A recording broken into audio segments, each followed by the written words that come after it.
just might be inside of my notes for this evening as we have a double dose of great guests on this Monday, February 3rd, 2025. The first hour is going to be Brenden Dilley. The second hour is going to be Rich Baris. The first time that we're speaking to both of them post-inauguration. So I think that'll be something else. What are you going to do? Just talk about it. Because for as much as I do this, I'm sure I missed a lot. And I hope that you guys are feeling well at home. I've got a lot of people to thank. A lot of people I'm grateful for.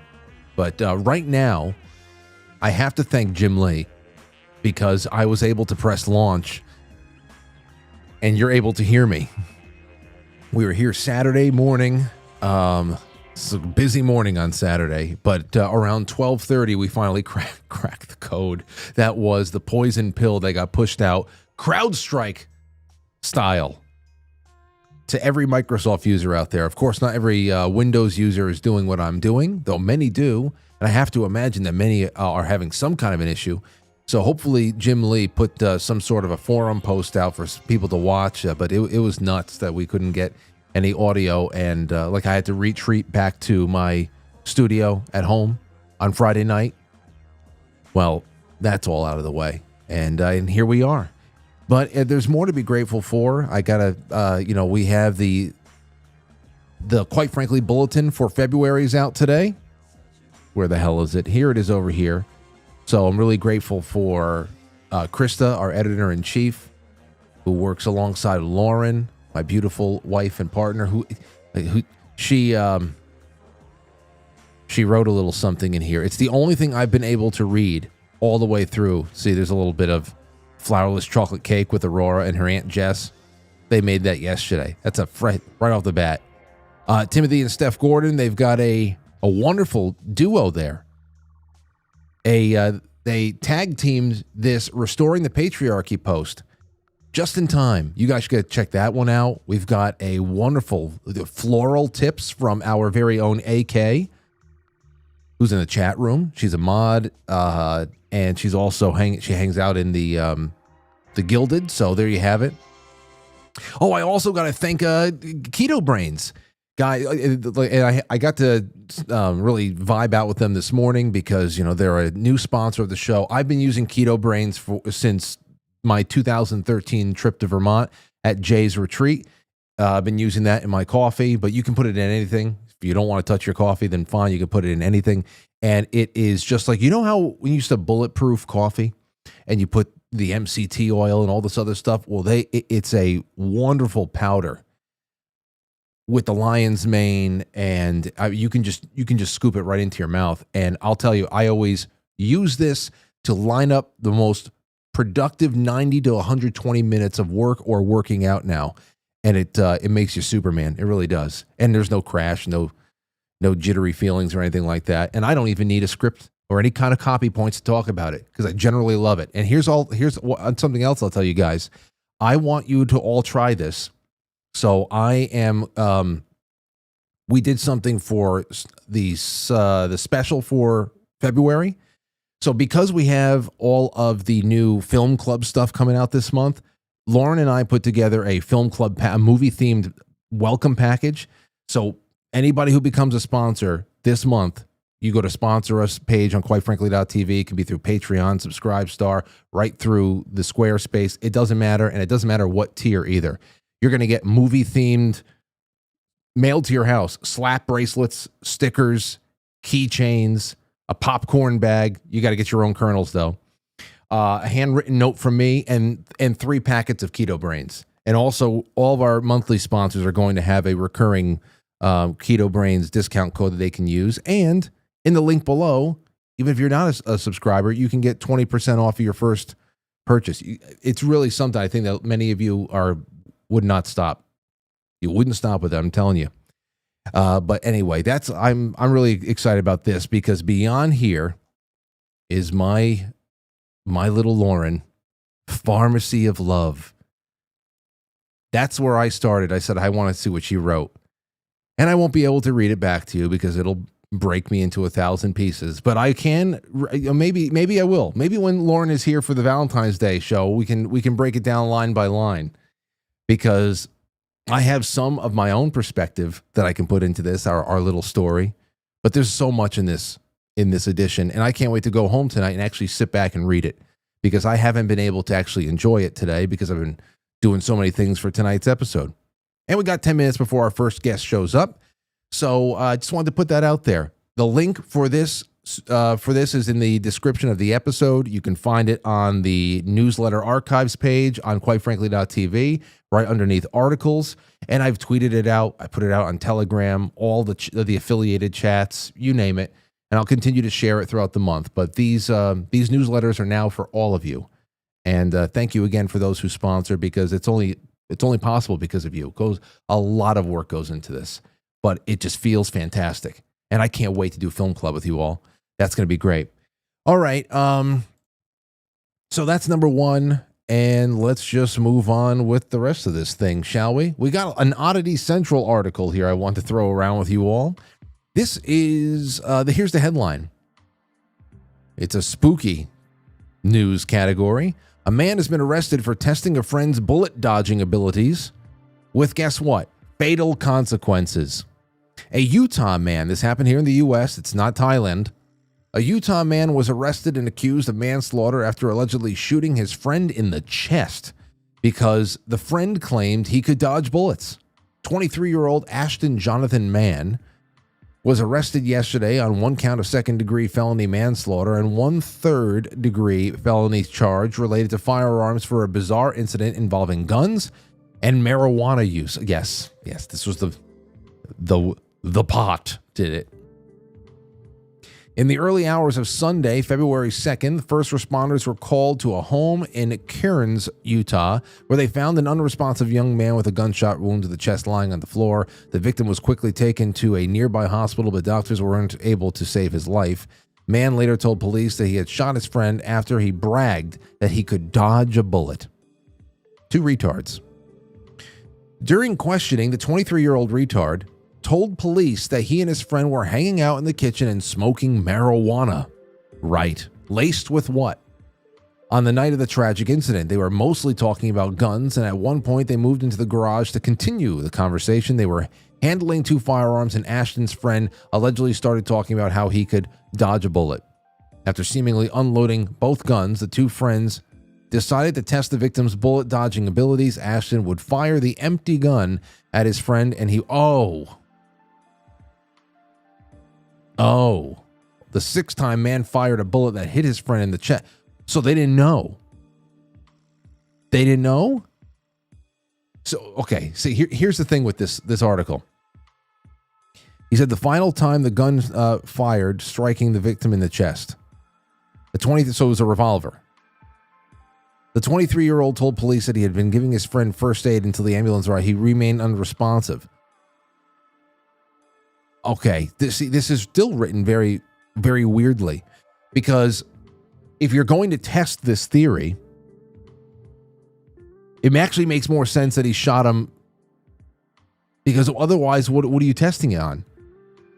Audio, like just the sound of the hammer coming down, and you just see if that doesn't make any sense. But do you really think that this was just weed? I don't think so. I don't know. Whole thing is, ugh. God, what are you doing? Nerf guns. Nerf. I've got like 8 Nerf guns. So many darts. You can do whatever the hell you want. You can do old-fashioned duels. You can give each other 10 paces, turn around. There's so much you can do.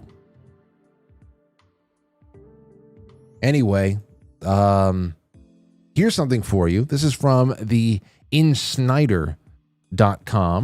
Exclusive, Paul Giamatti to play iconic radio host Art Bell in hot package from duo behind The Pope's Exorcist.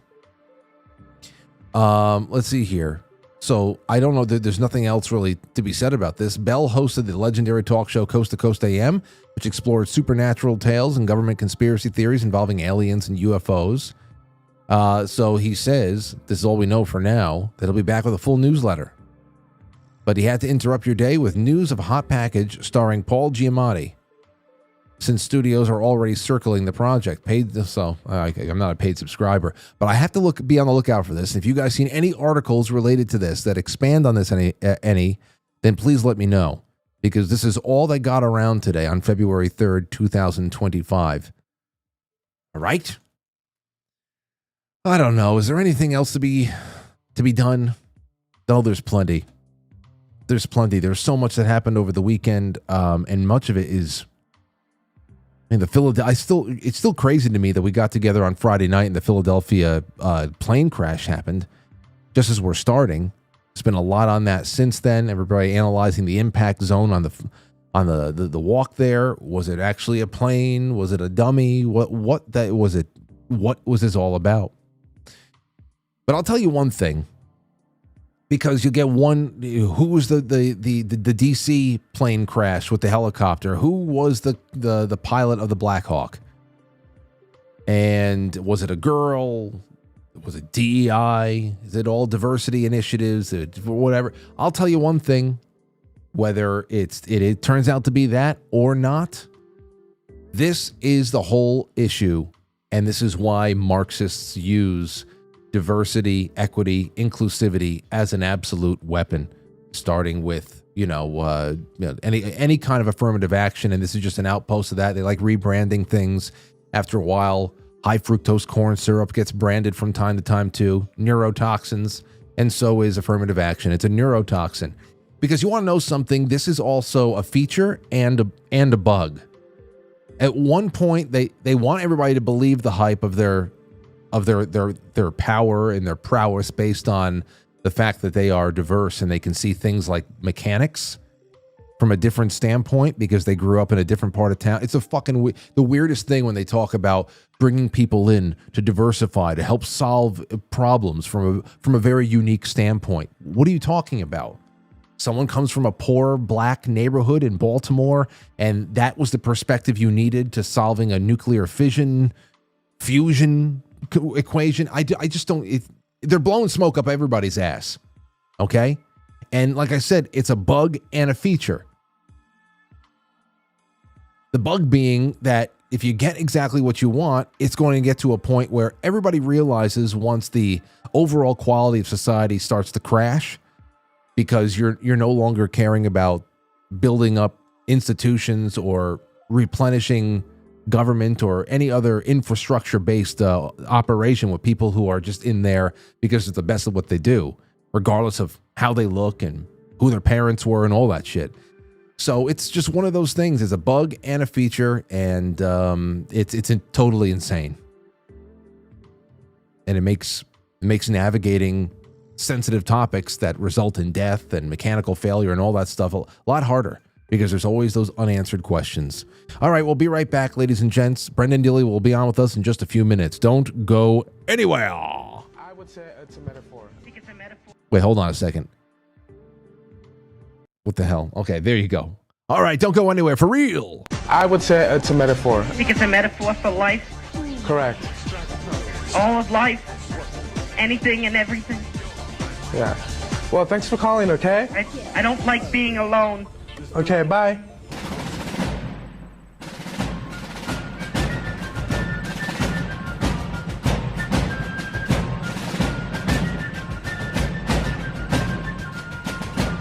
You let one ant stand up to us, then they all might stand up.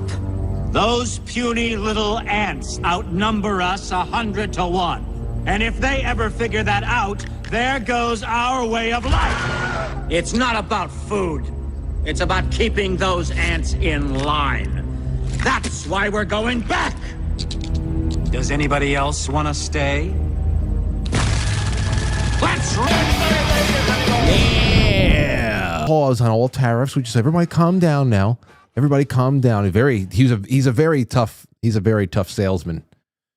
That guy. He's a very shrewd businessman. Justin Trudeau got the best deal out of there. But the thing that I loved the most was one of my senators, a blood-sucking son of a bitch. His name is Chuck Schumer. He's an actual vampire. He lives in a coffin. Well, Chuck Schumer, like a day or two ago, was it even 24 hours? I don't know.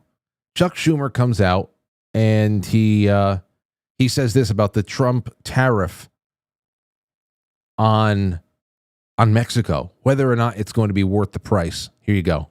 Let's just take Super Bowl Sunday, okay? It's going to affect beer, okay? Most of it, Corona here, comes from Mexico. Most of it, Corona here. Yes, okay. Exhibit number 1. You recognize this can? It's beer. And exhibit number 2 from my Dracula bag.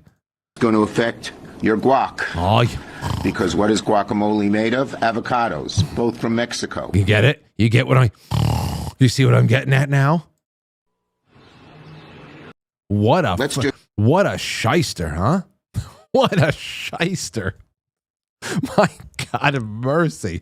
This is born from the same mindset that trotted Bill de Blasio out with his cold, floppy French fries.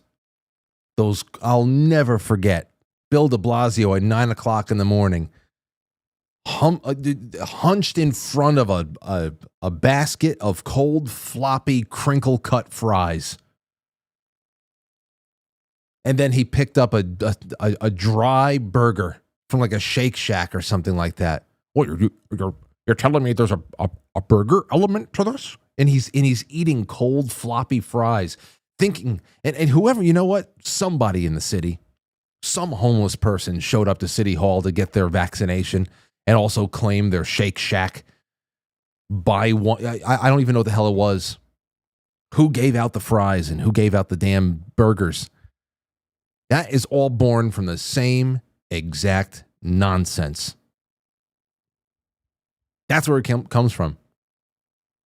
So just wanted to let you know your guac's going to go up. Hold on a second. The one up top. Dilley's, for some reason, the link that I sent him is not working. I sent it to him in email, and apparently it did not work. Well, hopefully this other one I sent to him, the other place works. We'll see. Give him a second. But yeah, I just looked at this and I thought it was hilarious. And then, of course, what is he doing today? Well, it's not a real victory. It's just whatever. Now, I got to have some good times with this man. You really do. Because the speed, I think, is the best part about it all. The speed with which we were moving, or at which we're moving, it's amazing. It gives you all types of places to hang out, relax. It's almost like we're going through hyperspace or something like that. But not too good for Chuck Schumer, who looks older and older every day. Well, what are you going to do? You can't really do much. So what we have is a moment or two that we got to give Brenden. Hopefully this all works out. I mean, he's trying to get in. There's no reason why this shouldn't work. Hold on. Give me a moment, everybody. I'm going to try this.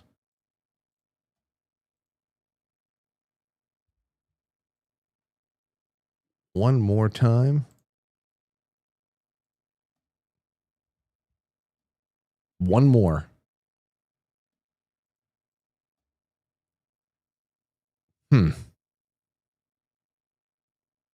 I just don't understand what I might have done wrong. It doesn't. Hold on. It says meeting is invalid. We'll try this. Well, hey, Brenden, you're probably watching. I just sent it back to your email, Dilley. If you're watching, try it again.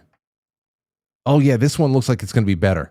I don't know what the first one is. The first link that I sent him is 3 times longer. So I don't know what that was all about. But this one might work. Oh, that's all on me, I guess. All right. Just a moment, ladies and gentlemen, just a moment.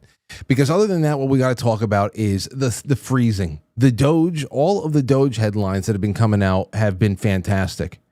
Looking into these, obviously, we have things like DEI scholarships in Burma. I saw this. We were reading through some of this morning on the coffee stream.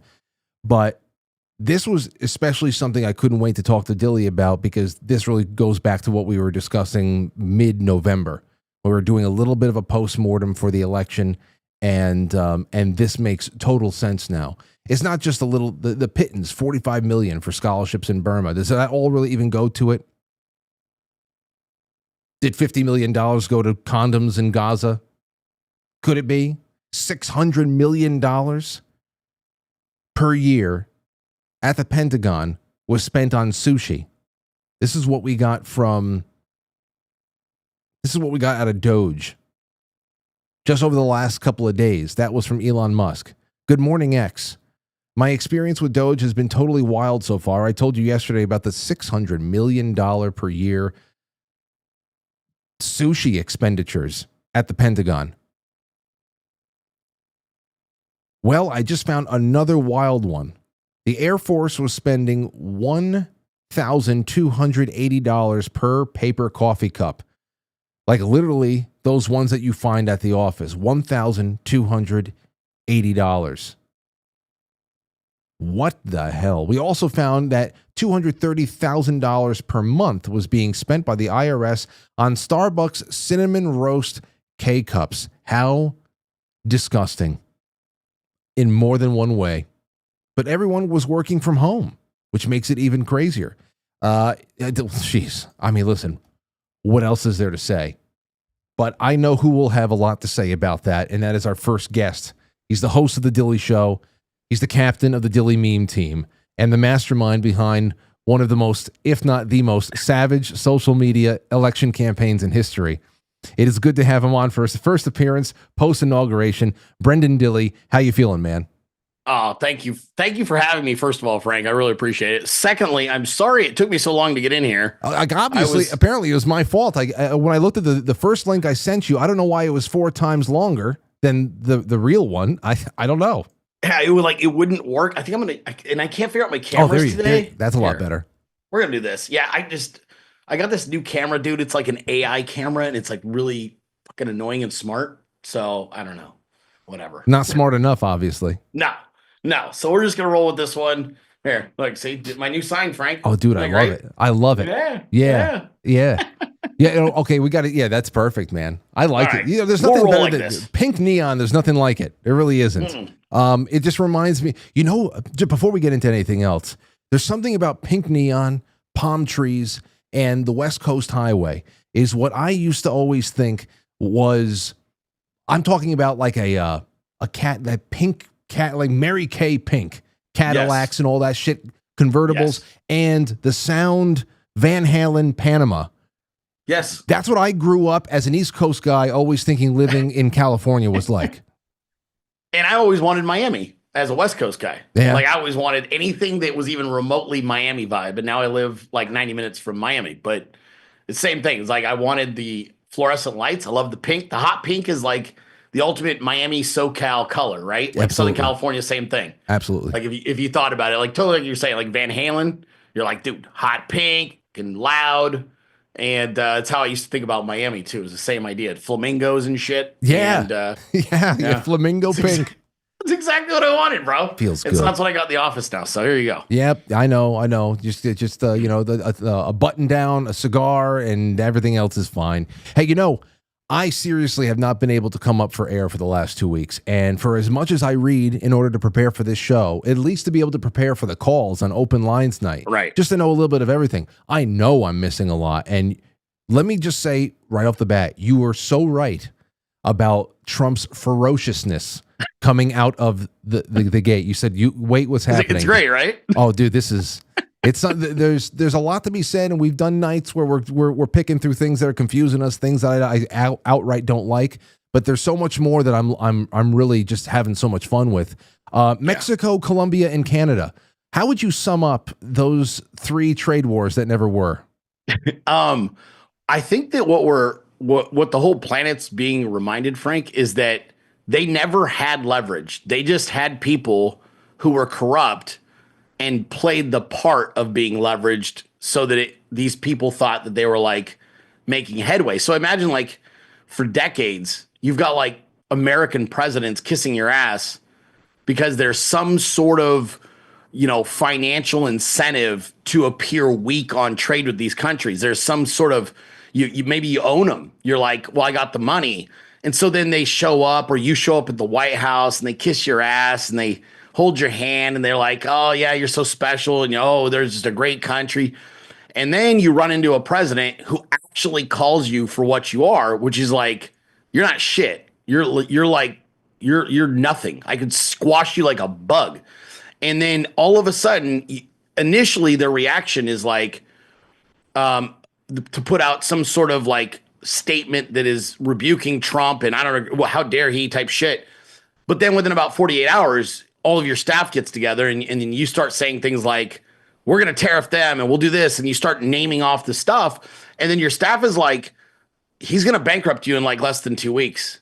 And you start looking at the lopsided on how much of your economy is reliant on American consumers buying your stuff. And then all of a sudden you start doing the math and you're like, why didn't anybody tell us that we were this leveraged with the United States of America? And they're all like, well, because we owned everybody before.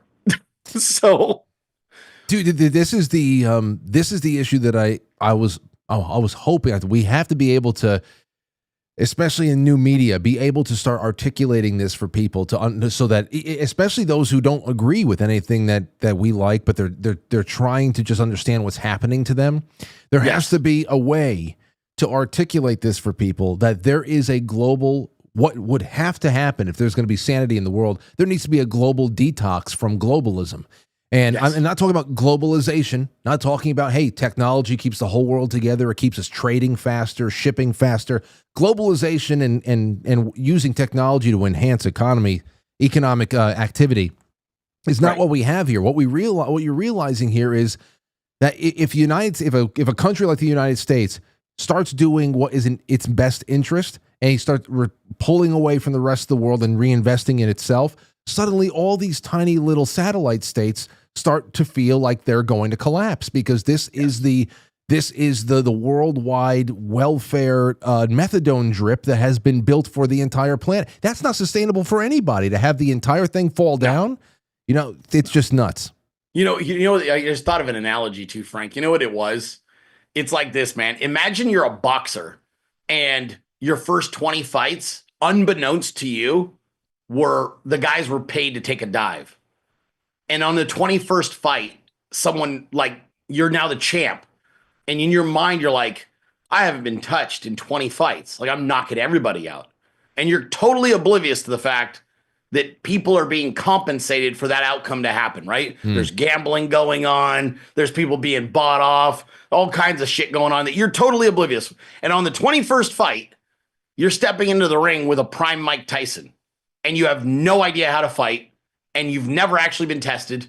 That's what's going on right now. They've been literally spoon-fed victories. The whole planet has been subsidized by this country's willingness to fork out our tax dollars as a form of welfare, because they were making our politicians into multi-millionaires with the funny money, right? They were essentially laundering it through their countries and back into the pockets of our politicians and our lobbyists. And then finally you have a president that's like, no, this is actually how you negotiate, and this is actually how much leverage I have, and you actually can't buy me off. And not only that, my number one guy who's on the trail of what you've been doing is the richest man on the planet, so you can't buy him off either.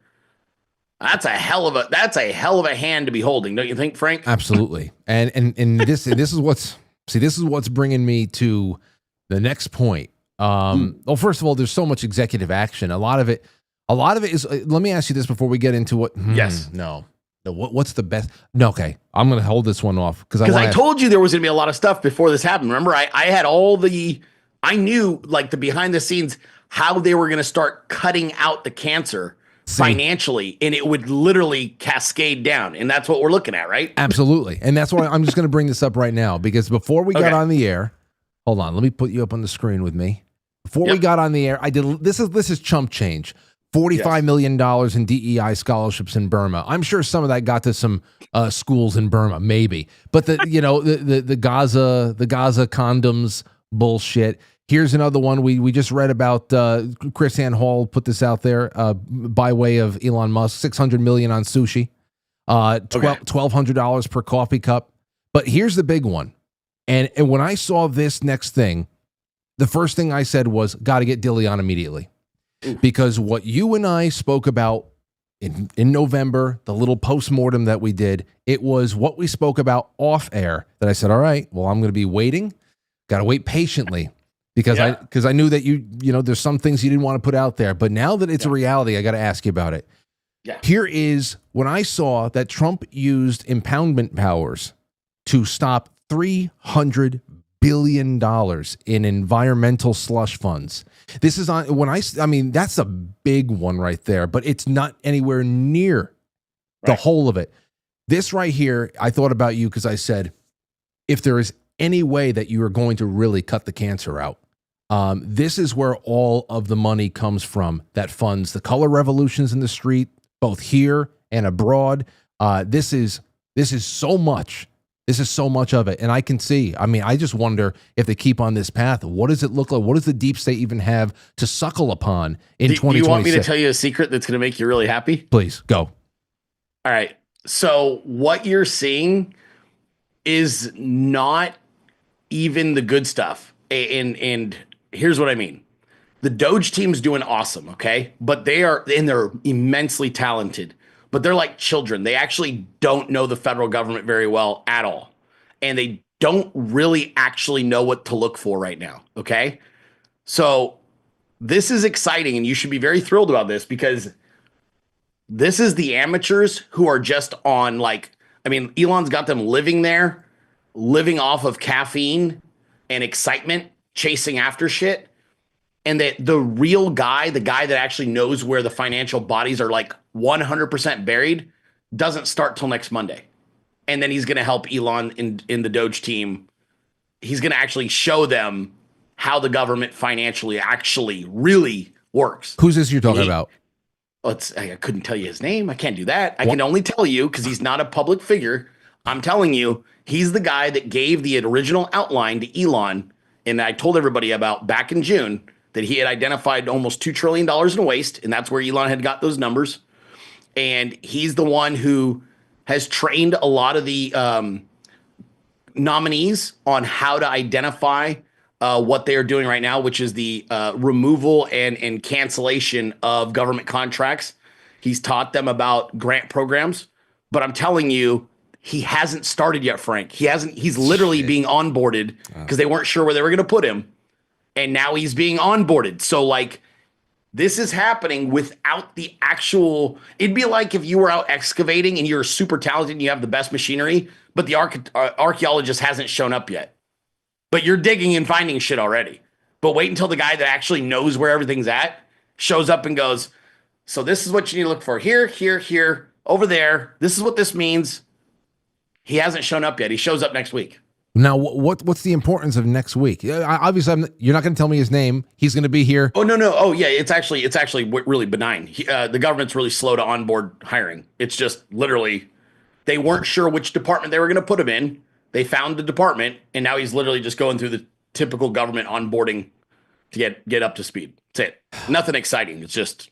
Well, I mean, what you're describing is immensely exciting. Well, yeah, but what I'm saying, the reason next week is not exciting. It's literally like if you got a new job, they'd be like, you start next Monday. Here's your paperwork to fill out for this week. Like, so it's not anything sexy. But yes, he starts next week, and he is probably in the most critical position you could be in. And he's not a public figure. He's just a guy, 30-year basically dude that knows the swamp like the back of his hand and knows budgets. That's his thing. He's like, that's what he works on. So is his name ever going to be known? No. He'll never matter to you guys. He's not that guy. He doesn't want to be. He deliberately doesn't try to get confirmed positions because he doesn't want public scrutiny. Okay. But he's a guy that's 100% MAGA, 100% faithful, and is like, I've been suffering through this place for 35 years, and he was part of Trump Admin 1, and he had a smaller role, and it taught him a lot, and now he knows where all of the economics Or all this money is, and he's like, dude, he goes, the Doge team is doing incredible and they don't even know what they're looking at yet. He goes, wait till I start putting them onto like the actual trail. Like the Doge team, like even poking around at Treasury is actually not really that exciting or important. Yeah. And it seems important, but it's not. Like Treasury, Frank, is basically a giant like ledger for your checkbook, but it's actually not like a checks and balances. Like Treasury, you can find monies, but it tells only part of the story. So whatever they unearth from Treasury, you should be really skeptical about because it's not giving you enough of the story to know whether it's even relevant or even scandalous. It might be completely benign. You see, that's the whole thing. What we're talking about here, even like with USAID and from USAID or the $600 million of Pentagon Sushi, the normie, Right. maybe perhaps the normie out there would say, oh, wow, how wasteful, you know? Right. But those of us who know, Yes. and that we see this all as cooked books. And this isn't because our government has been taken over by hormonal teenagers with a credit card spending, and they're spending to save the world. They're altruistic in their intentions. This is, as we said before, this money in one way or another is funding every color revolution at home and abroad. It's facilitating human trafficking at the border. It was washing through Ukraine war zone to come back into the U.S. to influence the elections in 2022. I mean, this is huge. Yes. So then I guess I have a two-part question. The first part is arrests, Dilley. Do you have any, forget about your insight because you probably wouldn't be able to tell me anything this sensitive anyway, but in your gut, do you have any insight into how serious the Trump administration is about prosecuting crimes? Because that's what all this money goes back to, criminal organizations. Here's what I'll say to that. There is a deliberate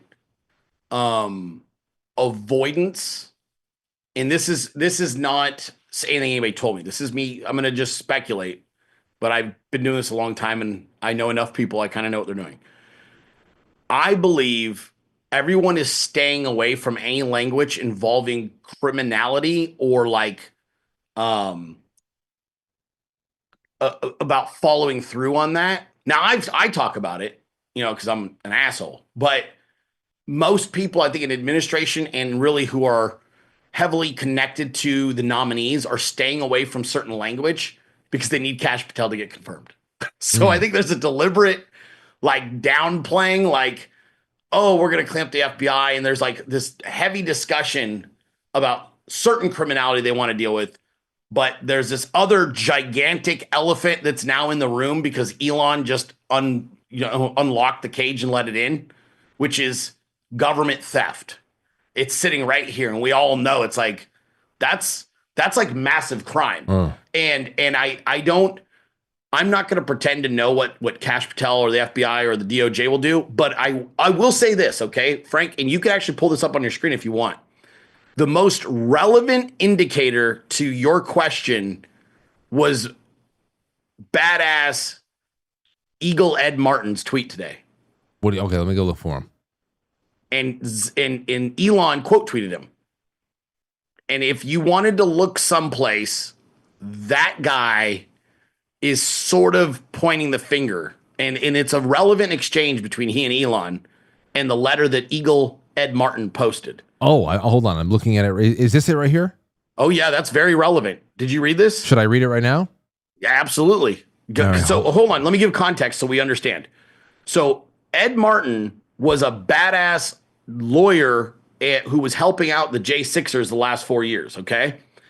Ed Martin was initially placed at OMB to be Russ Vogt's chief of staff. And then they switched it up because things were, it's a very dynamic, playing field. And they pulled Ed out of Russ's office and instead made him as which is amazing. They took a former J6 attorney and they made him the acting attorney general of Washington, D.C. Okay.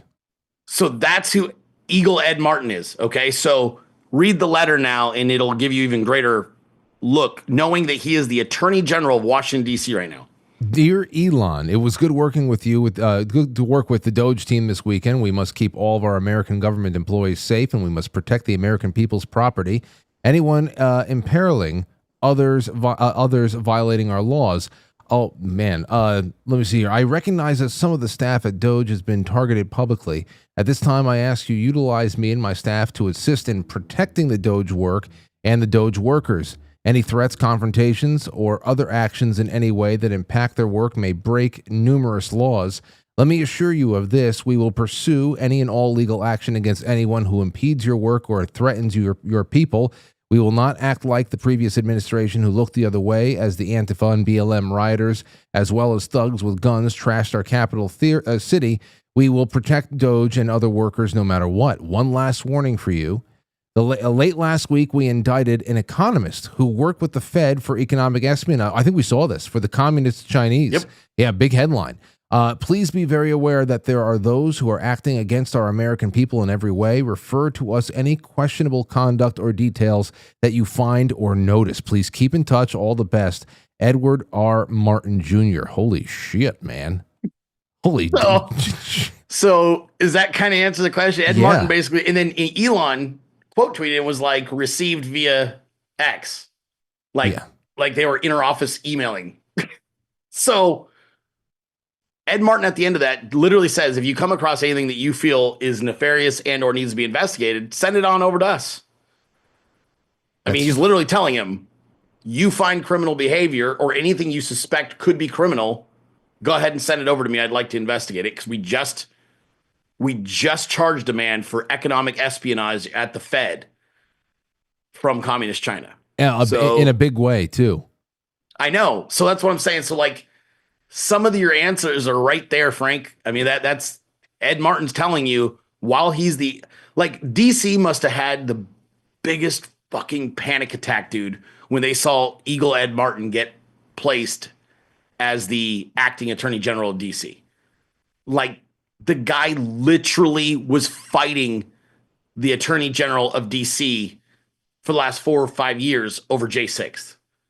And now he is the acting attorney general of DC. So yeah, they couldn't have picked a better man. And frankly, he was supposed to be a temp position over there. And I don't think OMB is getting Ed Martin back. I think Ed is a hoss, and I think he's probably going to stay right where he's at. Okay, so then let me just add, now here's part two. When I think about some fire crew coming in and just boom, we're taking it. You said $2 trillion off the top. Now I know that as far as what we were spending, I think we spend close to $7 trillion or something in 24. I don't know what the hell it was, but if you think about $2 trillion just coming off the top, and I start thinking about what can be cut even more, especially if the federal government is put into anything that resembles proper orbit, which is almost nothing. They have nothing to do. The states are empowered in almost every way. I can see, this is the big thing we'll keep wondering is, where does that leave us with how close do we have to get in cutting to make the income tax go away? To where we're close, Frank. We're closer than you might think. And Trump is now making it a point to bring up the removal. How many times just in the last month has he referenced 1913? Like it's every week, dude. He's mentioning it in some capacity. The income tax, the Federal Reserve Act, and in this issue. And he has now brought it up. He just did it again, I think, over the weekend. He brought up 1913 again. Frank, the big cut that no one's even discussing yet, Doge hasn't even made it over there yet. But I'm going to tell you where over $1 trillion of American taxpayer money is buried, and it is probably the biggest nest of fraud in our entire federal government. More than everything they've found so far. USAID, all that shit. And you know where it's at? It's where Dr. Oz is taking over. What did he go into NIH or something like that? Where was he? No. NIH is Jay Bacara or whatever. But he's the one who took over NIH. No, Dr. Oz is in charge of. It's the entire Medicare, Medicaid, The entire, not HHS, it's the other one that goes along with it. I can't remember what it's called. I'm gonna Google it. Well, I'll tell you one thing. Whatever, yeah, you go Google and find me whatever that you have to. But I'll say one thing here, just from my personal perspective in Westchester, New York, to see the drives at in my own town. There are sunny days in May. There are gigantic tents at these little carnivals that pop up all over the place in illegal immigrant neighborhoods and all that stuff. They drive to sign up countless non-citizens for Obamacare. In my town alone, I've seen it. I've just seen it. So I know. You want to talk about fraud in medical spending. There are plenty of non-citizens who are subsidized by this. Yeah, Dr. Mehmet Oz to head Centers for Medicare and Medicaid Services. So it's over $1 trillion annually, and it's called the Centers for Medicaid and Medicare Services. So I was told by my guy I've been telling you guys this information about, because he's the budget guy, the biggest fraudulent money, and it's not even close because it's over $1 trillion annually over there, is Medicaid, Medicare. And Doge hasn't made it over there yet, bro. They haven't even started to look through it. And that's when you're going to find the fucking $40,000 stethoscope and the fucking $800,000 plungers. And that's where you're really going to, I think, be shocked, because that alone is a massive, massive amount of fraud, dude. And they know it's publicly and politically suicide to even appear to be going after those benefits. And so no one has bothered to audit because they're all intimidated. But you've got the Doge acting as an external force and going in, and they're going to find it. And the chips are going to fall where they may. So and again, all of the hand wringing that's been going on with USAID, the USAID headlines now. Who is this? Patrick Webb and a few others put this out earlier on today, and they triangulated about. And I guess this relates to the Bernie RFK hearing, that big exchange that went between them. 97% of all political contributions from USAID employees went to Democrat candidates, according to the Daily Wire. Now, Bernie can sit up there and say, no, I didn't take any pharmaceutical money. It came from their employees. And he's just like, okay. That's a solid impersonation. Okay, so everybody, they chipped in. Okay, great. Right. But, but that's the whole thing here, man. People don't realize, and even it's still staggering to me to think that everything, there's fractions of every dollar that is siphoned off to some kind of rainy day fund for political operations in this country. And it's been available to both sides. Both sides. I mean, the Romneys, the McCains, the Pelosi, those types of families have been able to keep things in order and not upset the apple cart for a very long time because of that money. Correct. And one of the things, and I was taught this, and I'm going to share it with you so you know the difference. So there's two forms of money in our government that is like rapidly and constantly and broadly abused. Government contracts and grant programs. Now, Democrats, because they're fucking retarded, struggle with government contracts, but they do really good figuring out how to steal government grant money.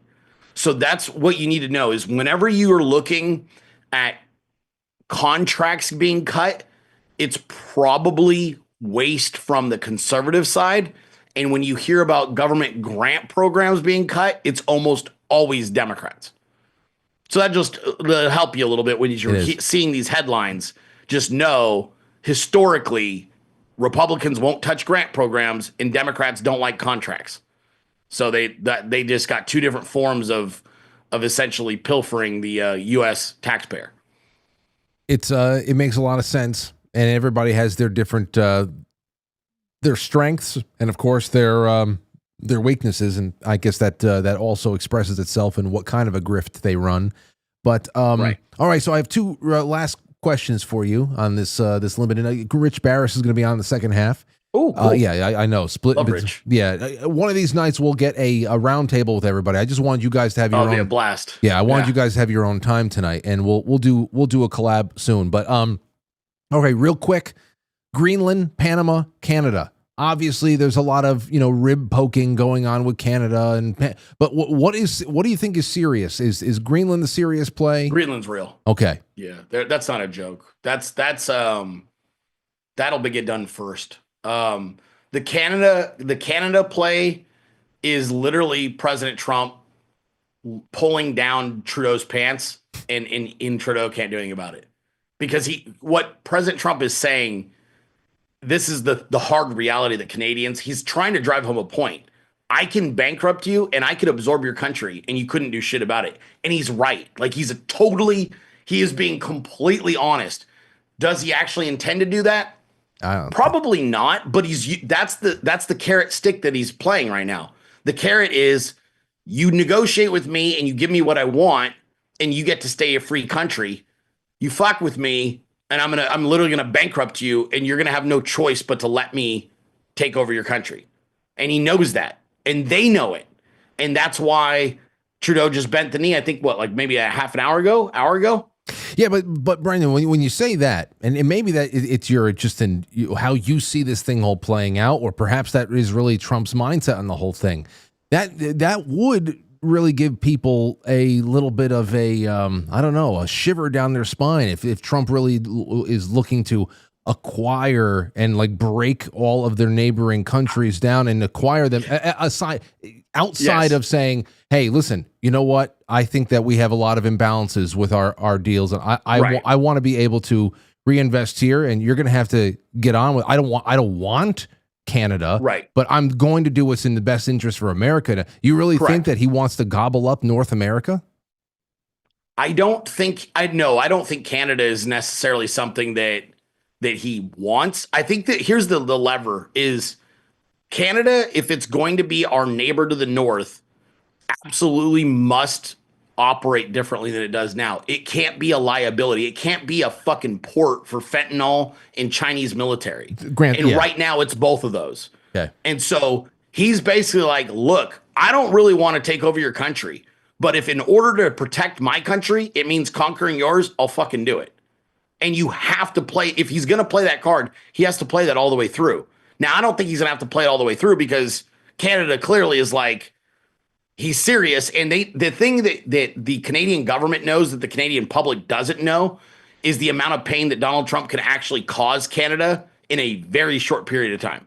Like tangible, real, holy shit, hyperinflationary issues, lack of food supply, lack of commerce, we're in real trouble type shit.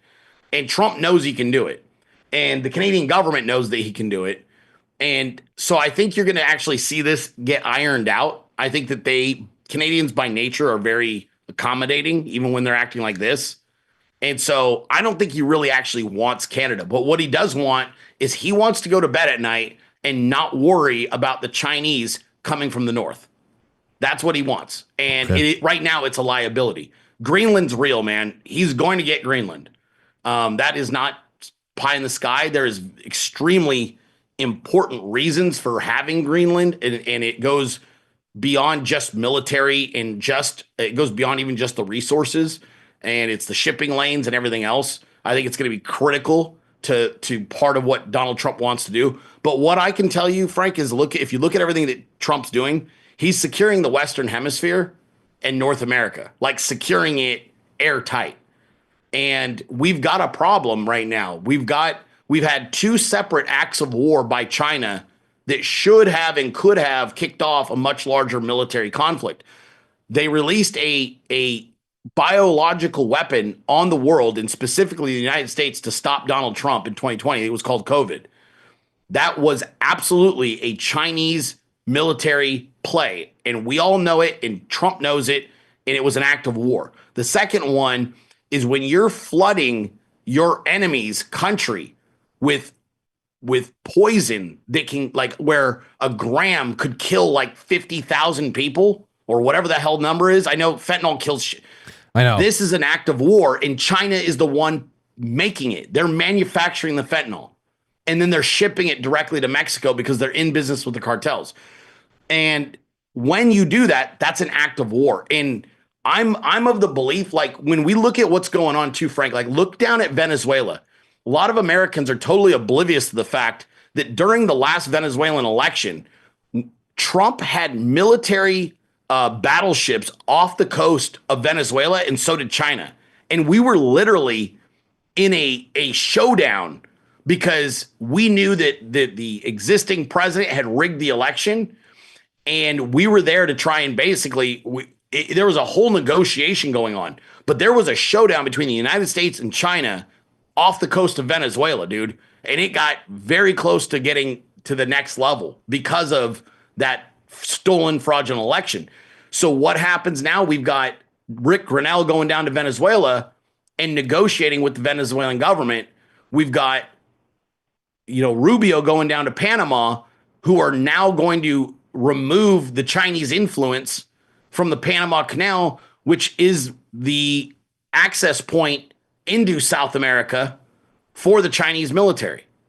So you can see what Trump's doing is he's fortifying the Western Hemisphere militarily from China. It all looks like it's under the guise of economics, but I think it's militarily. And I think the next country, if I'm even semi in the right realm, the next country that you'll see an announcement with and a negotiation going on with it's going to be Cuba, because you've got Chinese military on the military bases of Cuba with Russian soldiers, and 90 miles from the United States of America. So there's going to be, if his true intent is removing the Chinese military from the Western Hemisphere and fortifying our nation, I'm not surprised to see him strong-arming Canada, Mexico, Panama, Venezuela, and next I would expect would be Cuba. See, it's very interesting to pick this up, and I guess I'll start looking at everything with a couple of different sets of eyes just to see how it all shakes out. And I wish we had a couple more minutes, because the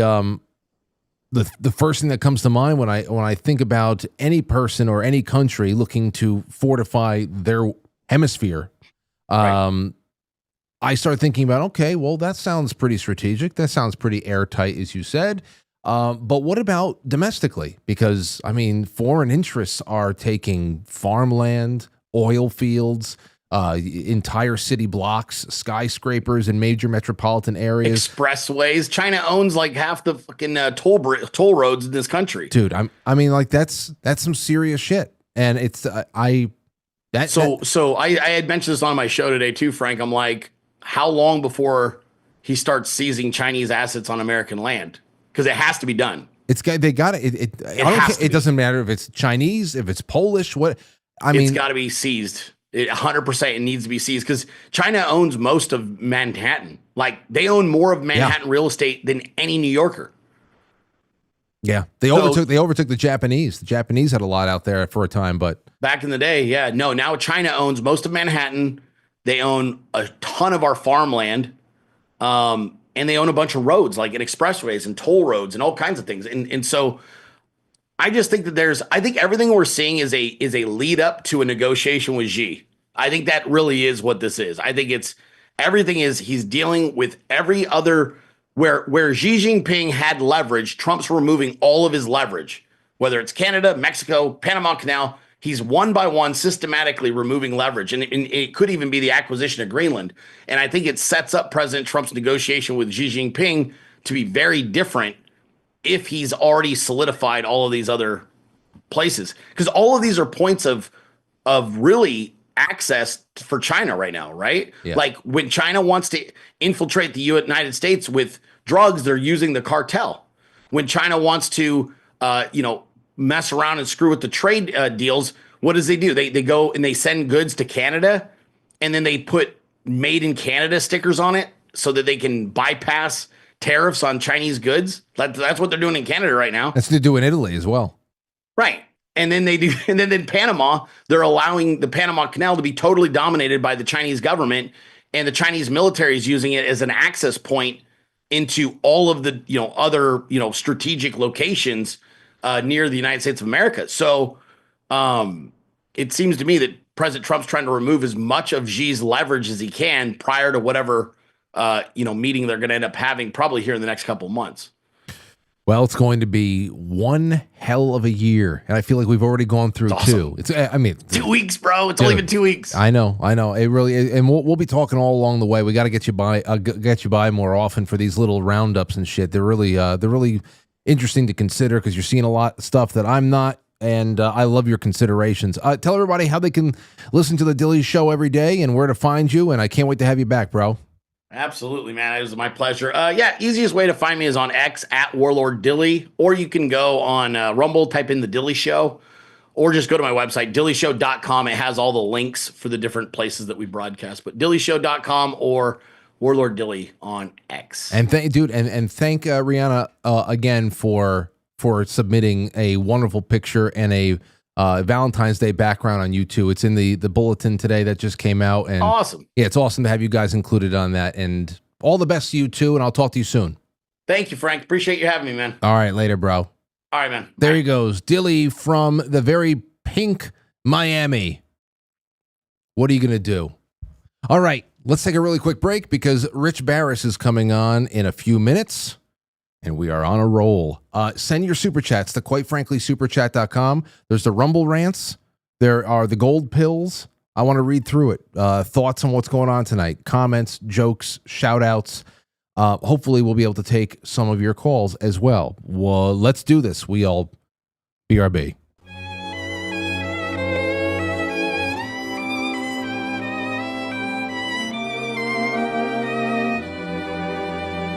Darla, I hate your stinking guts. You make me vomit. You're a scum between my toes. Love, alpha. Whoa.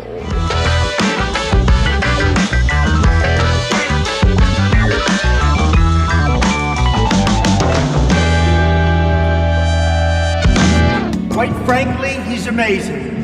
On Utah in a while, the Hamlin case and everything else. Lauren Conlon in the first half with a follow-up with Frank and Jim Zell in the second half. And then I got some overtime with a friend of mine, Sandra, from Coffee Talk with Sandra on D-Live.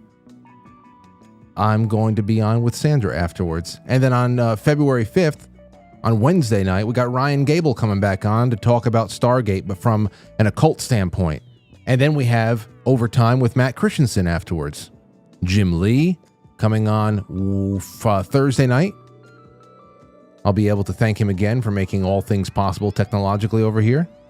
And then February 7th, I don't know what I'll be doing for Friday, but for Saturday night, I'll be here with my father and my cousin Jeff and probably Anthony. We'll be talking.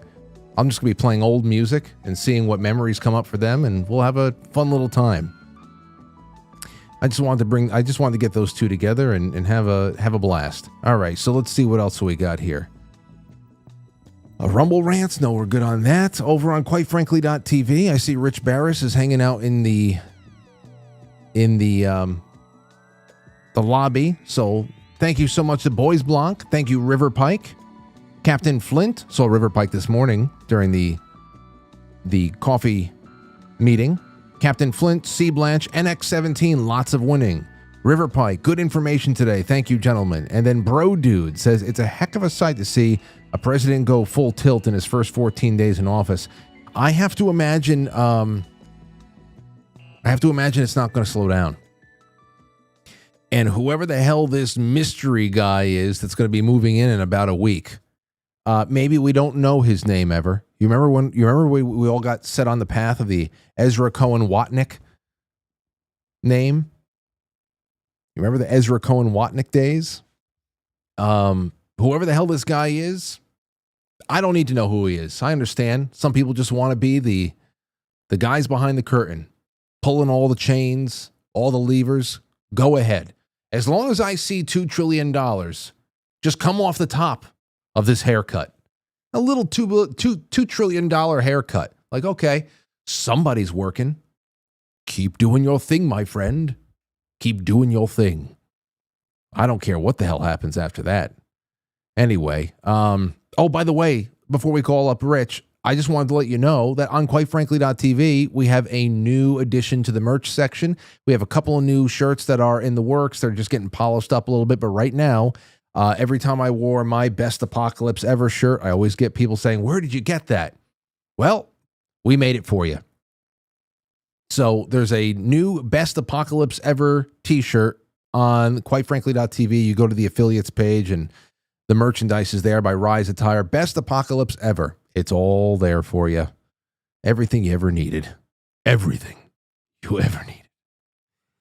Oh, man, I had a couple of people call in. I received a lot of emails from people who had stories of small towns having their charm and history wiped away by overdevelopment. You haven't know this bill. We're still not out of the woods. Hopefully after this month, we'll have definitive understanding of what's going to happen. I'm still praying. But anyway, the crash in commercial development and that overemphasis on residential and rental properties, it's a new form of American gentrification. We got to talk about that a little bit more. But I got a lot of great emails from you guys and gals at home on foreign work as well. And I got, I'm bringing Rich on in about 4 minutes. So let me just read one of these. Listen to two messages. Today, this is from somebody, at least in Ohio, several woke agencies got notice from the White House that federal money for some programs have been suspended immediately. I also have been told that it's illegal to rent an apartment to an illegal alien, but the property owners and the managers rent them out to corporations that fill them with illegal aliens. Landlords and managers and those corporations have been engaged with fraud and are defraud and conspiracy. Larger construction companies, factories, etc., hiring of illegals would generally consist of they would have to give a social security number. The number didn't have to match. They just had to have one. Giving the business owner the out to say, hey, he gave me a number. Why would I think it's fake? They would then be placed on the books. They would lose money weekly in taxes, but when their wives, girlfriends, and baby mamas are getting help financially from the system for food, heat, energy, housing, healthcare is provided, and all them drive cars with out-of-state plates for the better insurance rates. The scam was massive, and that's just part of it. And to be real, it was incredibly frustrating to see. They worked hard, yes, but so did I, and many of my other coworkers as well. And to see them be able to get ahead while many of us struggle in the daily rat race, I loved construction. It is one of the most rewarding jobs you can imagine, but to watch this happen over and over was spirit-crushing. Struggling to pay bills while they showed up in new vehicles was demoralizing. It ultimately convinced me to finish college. And either way, Frank, keep up the great work. Thank you. That was from Chris. Here's a shorter one. This one is from, I don't know who it's from. Frank, just catching up on last night's show. This is last week. So calling in wasn't an option. I'm a self-employed engineering contractor with several employees. We mainly work in the packaging, and are constantly competing with South American and other immigrants. They come here on visitor visas and rotate out often so they do not get flagged. This is done by American-owned companies who pay them next to nothing. For them, it is a well above a living wage for their country, but it allows these companies to cut their service rates nearly in half of what we charge. It has forced me to cut my rates for certain customers and is severely hurting our bottom line. We refuse to cut our employees' pay, so it comes out of our pocket. At the end of the day, we understand that our guys pay bills here, and it's not in a third world country. We're constantly battling with the OEMs and other customers out there about this, but have to keep everyone busy. It's been an issue for the past few years, but didn't hurt us until the economy went to shit. These crews are usually not eligible for HB1s, or the cost is too high if they do so their companies avoid it. My hopes are that President Trump will help fix this issue, but the guys we are competing with generally aren't gangsters, drug dealers, or rapists, so we shall see.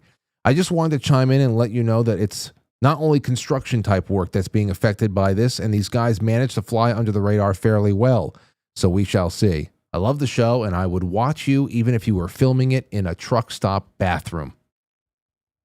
That's very nice. Thankfully, this show does travel very well. Hopefully, I never have to settle for a truck stop bathroom. But with that being said, I want to introduce you guys to a good friend of mine who I have not spoken to since November. Same thing with Dilley, since right after the election. And now we are back together like two peas in a pod. It's me, and you already hear him singing his own theme song, Rich Baris. We have a wonderful night. Rich, how you feeling tonight? Living the dream, Frank. Living the dream. Good stuff with Warlord Dilley, by the way. I'm down for that roundtable. It's going to happen. It's going to happen. But because it was the first night I had with you guys on the other side of the inauguration, I just wanted you to have your own little blocks, and then we'll kind of, because I mean 2 hours would just fly by if I had you both. That would be pretty nuts. Hey, anything that he said that you want to comment on? Look, there's several things that he said that as he's talking, I'm saying to myself, and Laura and I are actually saying to each other, that he knows what he's talking about. So he's not talking out of his butt. Greenland, for instance, is real. He said, Greenland is real. It's real. All right. For reasons that aren't being publicly discussed at this point, Greenland is real. We all know about the resources. We all know about the strategic positioning. We don't all know about what they did with an old World War II base and its current role with Space Force and everything like that. It's a real push, and there's multiple reasons for it, obviously, but there's others that aren't really being discussed, and that is 100% true. He's right. And honestly, I don't think people who are laughing at Donald Trump and these ideas understand that what Brenden said is likely going to happen. He's probably going to get it, Frank, in some capacity as a satellite state or whatever it may be. You heard Denmark bend the knee earlier as well. Of course, nobody wants to lose their sovereignty, but at the same time, it's laughable to pretend, and I always find this laughable about the ruling class. It's laughable not to pretend that this lack of exercising of our power and our superiority economically, of course, militarily, none of this is really a conversation. None of this is like, oh my God, we're going to have a trade war with Colombia. No, we're not. Colombia is going to fold. All right. Oh my God. Look what he's doing in Mexico. She's going to be pissed, man. They're going to do this. They're going to do that. No, they're not. They're going to send 10,000 permanent soldiers to the border. This is insane. It's like this country has been taught to be rolled over losers for so long since Ronald Reagan that they forgot their influence and they forgot their strength in the world. And you don't have to be a stupid neocon who's willing to kill or maim a million innocent people in a country you had no right to invade in order to get people around the world to do what you want them to do. I am a realist, full-blown realist as a foreign policy guy, because that's the way the world works. And when the U.S. chooses to exercise their authority, when they choose to say, no, Germany, we're not paying for your social welfare programs anymore. You're going to pay your fair share. There's not going to be a debate with Merkel. She's going to do it because she has no damn choice. All right. The only difference is that none of these politicians, because Trump is not one of these people, none of these politicians are ever really willing to pull the trigger. And the difference with Donald Trump and them, and this is what these leaders understand, is that he will. He's not in the game. All right, look at the flip out over USAID, right? USAID. Yep. He's assaulting. And, when you're looking at the Treasury Department starting to annihilate institutions that they have used for a long time to impose what really is a form of fascism on the rest of us. Corporatism, cute little, nice little word, new little spin on what the economic definition of fascism is. And for the people at the top, if you have enough money and influence to be friends with the people in power in this town where these institutions exist or are based, then this system was working very well for you. If you did not, and you were just an average schmo, an average American, it was brutal. And he's going after these institutions. And that is what, I think people have to understand, the right is not very good at messaging before the era of Trump. They're really not good at it at all. And there's, they're leftists, they're communists. They were teetering on the edge of communism, Frank, but this has been fascism for a very long time. And the reason why none of these leaders have ever come to the forefront and said, I'm going to pull the trigger. I'm going to do it. I will tariff you 25% if you don't do X, Y, and Z. They're not going to do it because they're a member of the fascist system. They're a member of the ruling class. They have no desire or interest to do it because this system is benefiting them. All right. And Trump is just not one of them. So he's in a unique place to do things we used to do, Frank. We used to do. The Panama Canal drives me nuts, like as a public opinion pollster. Giving away the Panama Canal was extremely unpopular. Reagan smashed Carter over the head with it over and over and over again. And we act like today that was like, one of Carter's great achievements and it was super popular, the humane thing to do. It's the dumb thing to do. And now the Chinese had influence over it. And Trump is making sure that the Chinese do not have a back door like that. So it's like we have rewritten history over the last 4 decades, plus even, but, certainly the last 4, Frank. And we're in this version of history, we're losers and suckers who have forgotten who we are and what we're capable of. Or being made to pay for past transgressions, apparently. Yes. But Absolutely. here's the crazy thing is that the people who have actually transgressed the world have planned it so that our paying to make everything equal is actually part of the assault. And I was talking about this here before, and I'm glad you brought it up at the part of you get it. Yeah, well, you're talking about a form of fascism. What we are seeing here is that every $5,000 spork at the DOD is really tied to a parallel circulatory system for a zombie body that is really in control. I mean, this is a body of unaccountable. They are calling the shots. Right. Frank. Yeah. And they're going nuts over Elon Musk when forget about one guy. There's been an entire system filled with a bunch of guys that you don't know about that have been doing things without your approval, without an election, without our national discourse or debate over whether or not we want to do these things. I mean, this has been going on for decades. I mean, at some point, Frank, it had to stop. Or it was subjugation. Like, those were your choices, America. Like, that's it. So either you have the resolve to go through it because it's really only one way out, and that's through. You're not going to reform. There's no reforming the system. It cannot be reformed. It has to be annihilated and restructured. And that is what he looks like he's deadly serious about doing. He's just doing one thing at a time. And honestly, Frank, how many times have you and I talked about the Treasury and the Fed? And come on, man.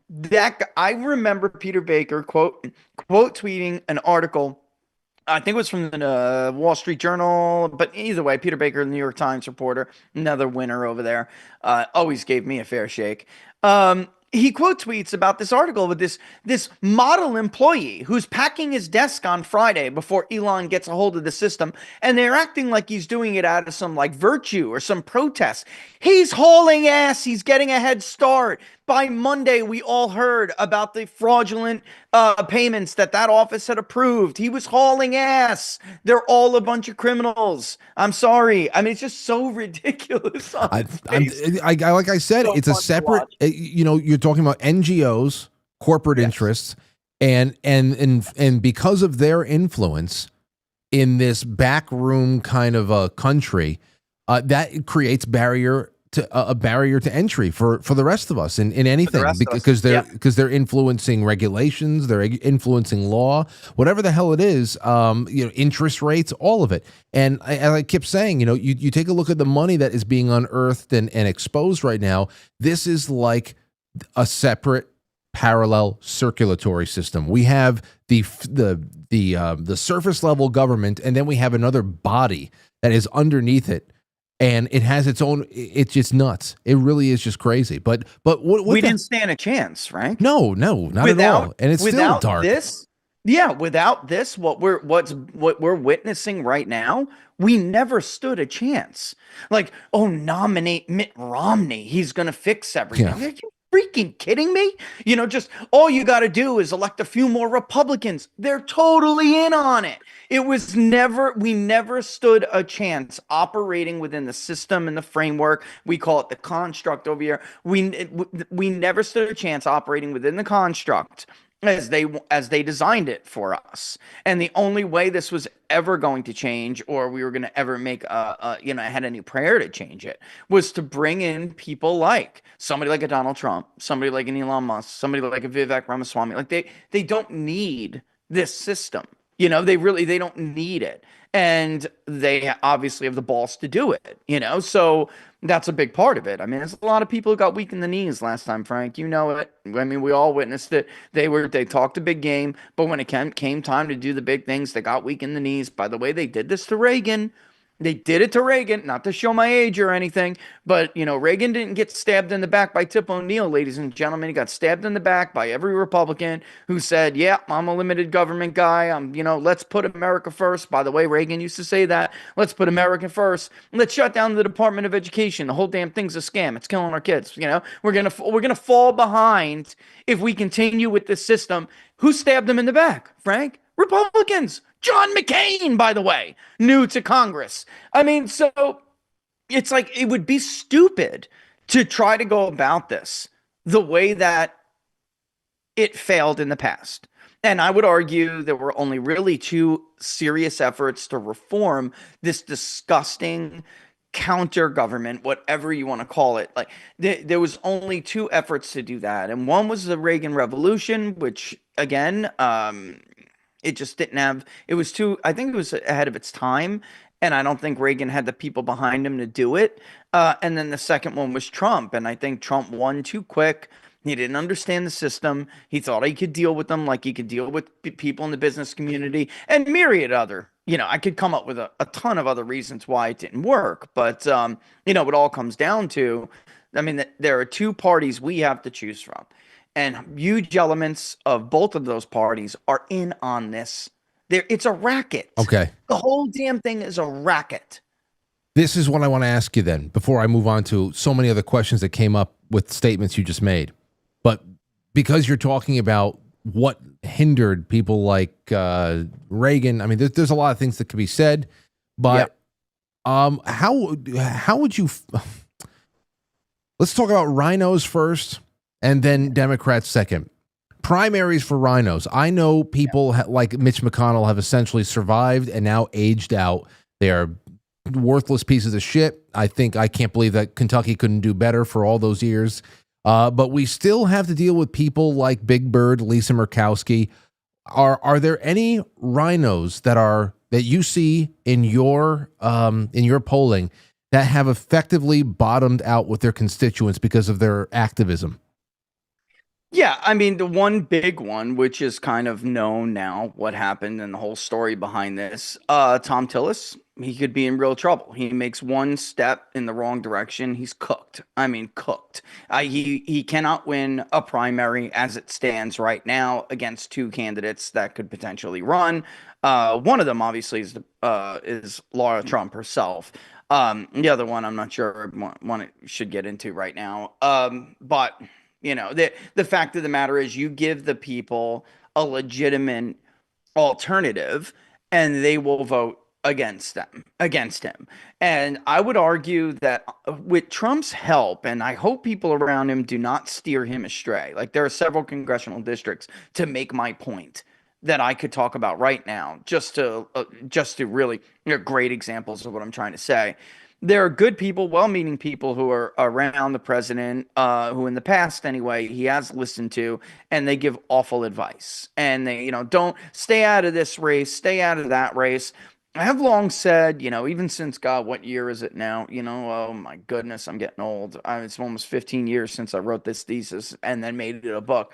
Ever since the 17th Amendment, when we're talking about the Senate, the 17th Amendment hurt us very badly when it came to like careerism in the U.S. government and the Capitol Hill in general. But the House kind of followed the trend with the Senate once they moved to popular elections. And in response, everybody always says, we got to have term limits. Oh, there's a problem with that, Frank. And the problem is you could get rid of some really good people who are fighting the good fight. And yeah, the longer they stay there, the more they tend to end up dirtied up. But there are good ones. There are really good eggs. And you would be forcing them out if term limits was a thing. The bottom line is this. This is an excuse. Term limits are excuses for not participating in the political process. Yeah. Look what happens. You know, how many times before the election did I come on your show and I said, Frank, this is the first time in my lifetime the non-voter, the adult sample, and low propensity voters are more Trumpy or more Republican. These are usually Democratic constituencies. Higher the turnout, the better it is for Democrats. That was not the case this year. It's the first time in my lifetime that that has not been the case. More normal people who vote means Democrats cannot win. And by the way, they're not Trumpy. Excuse me. They're not Republican. They're Trumpy. So how do we know this? You can look at the difference between all those new low propensity voters that the Nevada GOP turned out did not transpose right onto Sam Brown because they supported Donald Trump, and Brown lost, right? Even in Arizona, although I'd argue that was a lot more of the money disparity and nobody helped Kerry Lake. But Eric Hovda, right? He still should have been able to overcome that third party candidate. He did, because yes, he was the America First candidate, but they blurred the lines there. Mike Rogers, your typical rhino, deep state, traditional, I hate that word, traditional Republican, you know, he lost, man. And Donald Trump won Michigan by a larger margin than he won Wisconsin, right? And then you had even Dave McCormick, who I'd argue is not in the same category as Mike Rogers, but still, he's untested, he's unproven. We don't know. The voters don't know. He came in way shy of Donald Trump in Pennsylvania, who wound up winning the Keystone State kind of comfortably, brother. You know? So for the Keystone State, for a Republican, I mean, he romped. And Dave McCormick barely held on. And why? I mean, look, Bucks County, right? Northampton, Erie. I mean, these very important places where there are low propensity voters. We know there are tons of them out there. If you get them to vote, they'll vote for Trump. They weren't sold on Republican, you know? So I'm coming full circle here, all to say this, that a lot of the answer to these questions of like rhinos, and we call them rats now, Republicans against Trump, I might as well just call them rats. The answer to this is increased participation, and the American public has to stay focused. And Trump can keep them focused. He's got a unique ability to do that, man. I'm telling you. He did it in 2018 when Republicans probably would have done they would have done worse in the US Senate, and they would have probably lost several more seats in the House if it wasn't for Trump campaigning for those candidates in the US Senate. So I mean, he's just got to stay engaged. I know he's the president now, he's busy, he can't be campaigning all the time, Right? But you know, people have to jump in, they have to push his message. It's very, very popular. Okay. You know, what he's doing is very popular, and they have to attach their brand to that, push the rats out. Okay, so then on the flip side of that equation, from your standpoint, and this may be rhetorical because based on the award shows and the fact that and the fact that David Hogg has been made the DNC vice chair, have Democrats learned anything useful from the last few months? So I would say this, the only thing keeping Republicans afloat is how bad the alternative is. And they now have put a vice chair and chair in at the DNC who are fanatics. They're lunatics. And the public, once they get to know, especially the chair better, they're going to, because he's flown under the radar. David loves the spotlight, right? And everyone knows he's just some nutcase left-wing kid who took advantage of a school shooting to punch his own ticket. And he's come out with the dumbest things ever. Both of them have pushed every hoax known to man in the Trump era, including the Russian collusion hoax. The new DNC chair once said that Trump should be tried for treason because of the fake story that there were bounties on U.S. soldiers from the Russians. You remember that story? Yeah. Yeah. So, I mean, but that's not exactly a stamp of approval for Republicans. And I have been watching and listening to every confirmation hearing, because in 2017, Democrats may have been sounding crazy to many of us who were like, what? Trump won the election on certain issues, and they're not pivoting and they're not listening. What's going on here? They understood something back then that many did not. And that was Americans may have voted for change, but we're going to show them how volatile change can be. And we don't think that they're ready for it. So we're just going to rock the boat day in and day out until we exhaust Americans' resolve. And that's what they did. Right. And it was fake stories after fake stories. It was lie after lie, but it didn't matter. That was it had its intended effect. This time I'm looking to see if there's some alternative here. And there's not, Frank, for the exception of maybe 24, if I'm being generous, I'll say 48 hours. They were on message about the executive order the White House put out about freezing federal spending in the future, right? And they went on and on about cuts. And the White House has to do better about this, because obviously they rescinded it because they knew they were losing the battle. We polled it at the time, and it was not polling well. Like even older Trump supporters thought that he was cutting their Social Security. Not all of them, but enough of them. Like, so the Democrats' message was permeating. So the White House has to do better with that. But then they fell off message. You know, it didn't even take 2 days. Yeah. And they fell off message and went right back to the nutcase stuff. You know, and they're arguing during the nomination hearings, and even right now, they're arguing about things that are settled. Frank, I mean, the American public heard all of this for the last 6 years. Much of it they just heard for the election. They waited all, and they still elected Donald Trump. So it's like they're stuck in the past, and there's a structural reason for that, guys. The Democratic donors are pissed. They're having trouble getting people paid. You know, strategists are like 20 years old, and they're new, and they're freaking stupid. Like, so they're all over the place. You could see it with the comments from senators during the hearing. Mark Warner had a hugely embarrassing moment when he brought up Robert Kennedy still raising money for his campaign. I mean, that's some stupid mistake a 20-year-old staffer in his office made. And and the campaigning side of it is even worse, Frank, because the donors are so mad right now. They are so mad.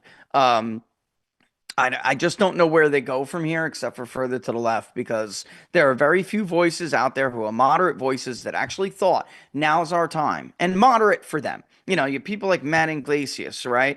Rui Teixeira, right? Dan over at Two Way, Mark Penn, right? I mean, these guys are older type school Democrats, and they were like, finally, this is our time to tell them why they're insane and this isn't going to work. James Carville, and it didn't. They lost the battle. They lost the battle. There's just not enough of them. And there's not a way for them to seize control of the Democratic message. See, this is another thing that makes me very interested in just how much this current tear that Donald Trump is on, especially with a lot of the spending freezes and the executive orders have to do with being able to clean things up fiscally. Yeah. I know, like I was telling with, like I was saying with Dilley, that from a normie surface level standpoint, to see $600 million spent at the Pentagon for sushi, somebody might say, wow, that's really wasteful. But people like you and I and most of the audience would say, all right, there is a criminal organization at work here, and we need to figure out what sushi actually means. And I have to imagine, to a great degree, it is keeping political parties, organizations that are really, there's no logical reason why they should still be afloat, because they've got lead shoes and they have no message, and they're getting worse but somehow the money keeps still showing up. I understand that some of their donors have very deep pockets and they're just as crazy as the base is, or as the core of the organization is. I understand that, but it can't be enough to sustain a national operation the way it is. And that's why I think, especially election night, we started seeing cracks in the operation once there was a competing ground game out there with them. That's right. You know, so it's going to be interesting to really watch this all play out, because if we start seeing trillions come off of the books, I mean, damn, man. I mean, that's something else. I would just say this, and for those who have been paying attention to politics for a while now, you know that Democrats do something, essentially like a mental health term, but they do something called project. All right. And they did it to Trump after they just changed the nation. Right. Of course, Democrats colluded with oligarchs in Ukraine, right? And we know that. So they kind of always just twist the story around a little bit and then accuse their political opponents of doing what they themselves are doing. And Democrats have been caught doing this over and over and over again in the Trump era. And the Russia collusion hoax is probably the best example. And then look, the Biden crime family. Look what they tried to accuse the Trump family and the kids of, right? They was going to have this grand scheme where he was going to use foreign aid for some hotel in Moscow, right? Well, as it turns out, actually, Joe Biden was using foreign aid to stuff his son's pockets, who he used as a bag boy for the energy sector in Ukraine to bring back to his own damn pocket, right? Yep. And so this is what they do. So if they're accusing you of something, you have to understand that's what they are and that's what they are doing. And this is where I would, I don't know if it's criticized. I guess it is. I would criticize the White House a little bit on this because you're not going to get much help from Republican senators, guys. Like, you just put out a good example of what I'm about to say and what I mean. They're going to use old terms and you're going to and by doing that they're going to allow Democrats to reframe the argument. So they're saying there's waste out there, right? And Democrats are saying there's some oligarch unelected bureaucrat who's basically running the government, right? That's exactly what's been going on. They have created a fascist system where oligarchs and the state are in an incestuous relationship. The politicians themselves are just their biatches, Frank. I mean, that's it. And they make money off of this. It's a criminal organization. It's not waste. All right. So they're projecting onto the White House what they themselves are doing. And I would ramp up my rhetoric if I was the White House and explain what you just said to the American public. This isn't waste. Okay. Every damn defense contractor who lives in Maryland knows this isn't waste. It is intentionally designed to hide money and redirect and even launder this money to people in a gross through fashion war zones, with no accountability. Right. And Adam Schiff, by the way, this is a man who has like rubbed elbows with arms dealers, had the scum of the earth, from Eastern Europe at fundraisers. And this is a man who's lobbing, accusations like there's an oligarchy in control of the country. Because, of course, that's what he's doing, right? And they make money off of this. This is their business. And I don't think the White House is being aggressive enough with explaining to the American public, yes, there is fraud. Yes, there is waste, and sometimes it's legitimate, sometimes it's government incompetence, but that's not what we're going after here. That's not what we're reaching down into the soil and digging for the root to rip out. We're reaching for this organization that is a criminal organization, unelected, unaccountable, that has been bankrupting this country and getting rich off of it for decades, and they're never going to let you get a hold and steer the ship correct, so we have to pull that root out. And they have to be more aggressive. You cannot let Democrats seize control of words like oligarchs and fascism. And that is what they are. That is what they've been doing. They already seized control of the word democracy. So. I know, exactly. But look, Frank, how many years did it take for Trump and Republicans to wrest that back from them, right? She wound up losing the threat to democracy vote, right? Well, if the election was 2 years before, she would not have lost that vote. You know what I'm saying? So we just don't have time for Americans to filter through their BS. Like, I guess what I'm saying is he didn't hold enough hands during the first administration.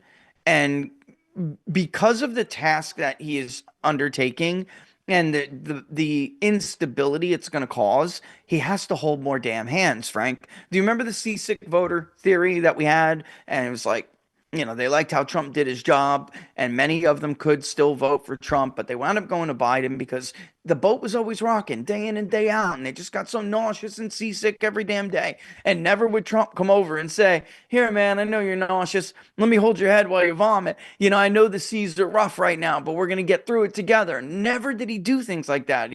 Trump is not built like that. I get that. So instead, he would be like, quit puking, quit whining, you Mary, right? So you can't do that here. And you're trying to like reorganize an entirely corrupted system and you're trying to take on a ruling class that has been embedded in this system for years. They're not going to go down quietly, and they're not going to go down by exposing themselves voluntarily.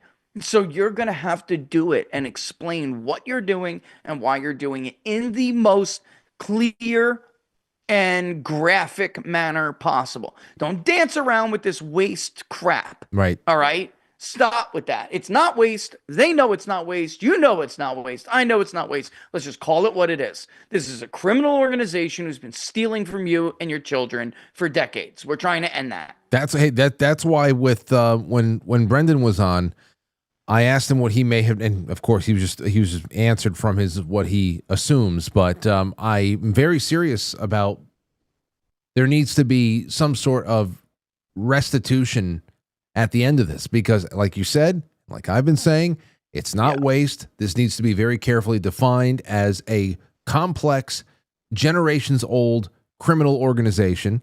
And it's actually a network of criminal organizations.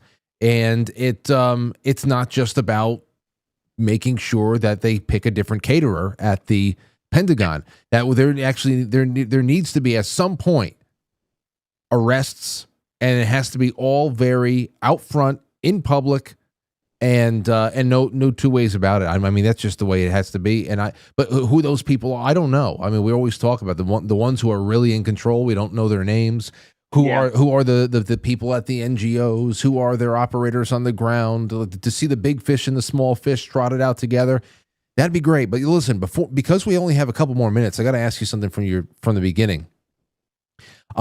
Obviously, the Greenland thing is pretty interesting, and just to watch these weaklings around, especially those who are in control of Europe, European countries like Germany, saying we're considering sending military over there to defend it from Trump, even as if it's going to be a military conquest and not a transaction, which is the only. I mean, if the United States goes out there and acquires more land in a legitimate transaction, and of course a referendum of whatever people are over there, then I'm fine with it.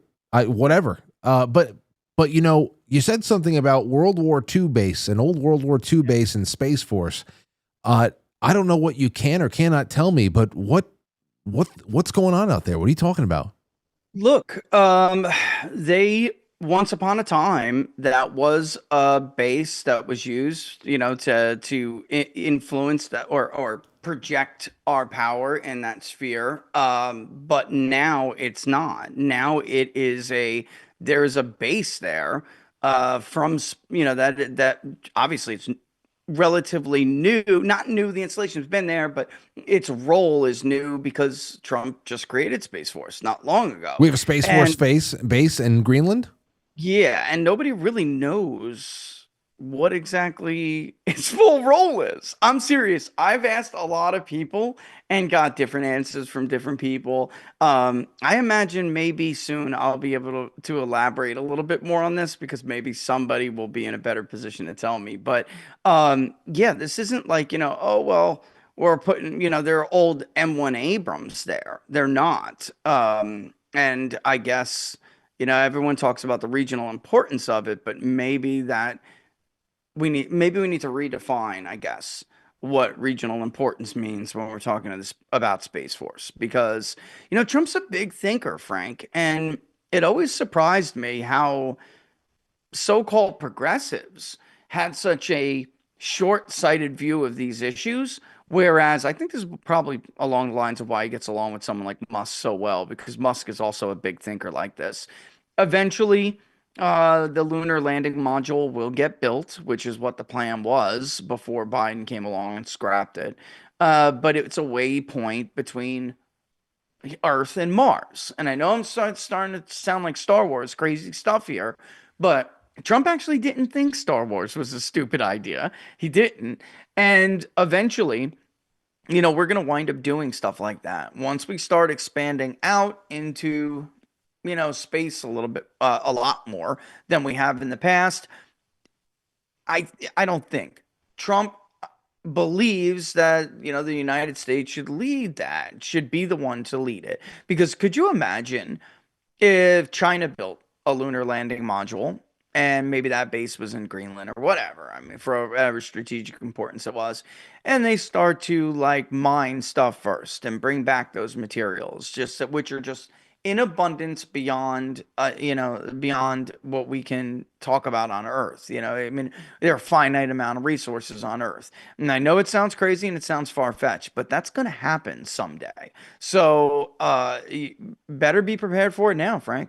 You better be so whatever that base is set there to do, and its long-term goal is, it's important. It's important. So, and I believe that. I do. I mean, I'm sure someone like you does not have to really work their imagination to understand what this could look like 50 years from now. Right? Yeah. I'm definitely wondering that there too. And when you say Space Force, I mean, I don't know. I know that back in November after the election, me, I had my my buddy Jay over here, and we were talking about that topic of disclosure. How important it would be to build a lasting, to leave a lasting effect on people here, at least for the years that come after Trump. And we were talking about disclosure, about assassinations and everything else. And of course, we got the announcement that, I mean, I think by the end of this week, we'll get something on JFK or MLK or Bobby Kennedy Sr. But there is... I'm disappointed on the disclosure progress here, though, Frank. I know. The conversations that I've been hearing, I don't like it. It's unfortunate. I mean, I just don't assume that there would actually ever be anything notable on file for our future generation to really expose. Especially for something that big. Good point. For some good point. It's like what really was preserved? That's my question. So, and of course, there is, and when you're talking about intelligence operations that have huge psychological edge to it, what better thing than to string along your nation for 60 to 75 years on any one issue and like fight for redactions, fight for this, and then finally, when you have no more tools to delay this, and the whole public's going to see everything you have, there's nothing in there.